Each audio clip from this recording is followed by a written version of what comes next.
sa pilya, ikaw ay hindi naging masaya. Di ako tumatanggap na basura na itinapon at pinulot ng ito sa bilang hinura. Ikaw ang bagay na nangyari sa buhay ko na aking pinagsisiyan at ayoko na nga na ibalik. Mga nangyari sa tinuko na talik, mga pangunguta, hindi ko na naisip pa yung ibalik.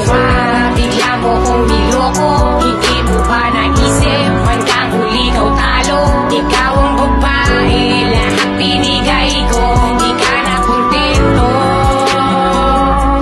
Ang pagkatao mo, bigla mo kong niloko, hindi mo ba naisip? Hanggang huli ikaw talo, ikaw ang babae, lahat binigay ko, di ka na kontento.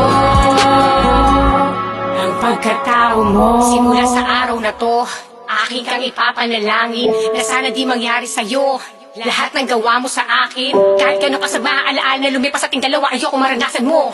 Dahil di mo kakayanin harapin na mag-isa lahat-lahat ang mga pinagdaanan ko. Pasalamat ka rin, di ko naisip pa sa'kin sa kapal mga pagmumukha ninyong dalawa. Sapat na sa'kin nalalaman ko lahat ng ina. Kakadiri kayong dalawa.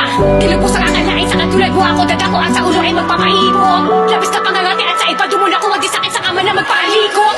Tandaan mo, tandaan mo, tandaan mo, pakatandaan mo. Di na maibabalik ang mga panahon na binahal kita ng dahil sa kalandian mo. Di ko na maaate makatabi kita, masyadong napakasakit mga dinulot mo sa akin. Ginawa mo na tanga, katawa-tawa ang mga desisyon na di ko lubos na alain. Masaya ka naman, nakontento ka ba na sa aming dalawa ang pinili mo siya? Di pinakalagahan, relasyon na binuo mahigit sa ilan taong pinaamoy pagluloko. Ayoko sana manunod pero hindi ka nagtino. Ginawa ko na lahat pero ginago lang ako. Ayoko na makipag ang pagmumukha mo habang buhay pa kayo na sa akin, hindi ka na konsento. Ginagawa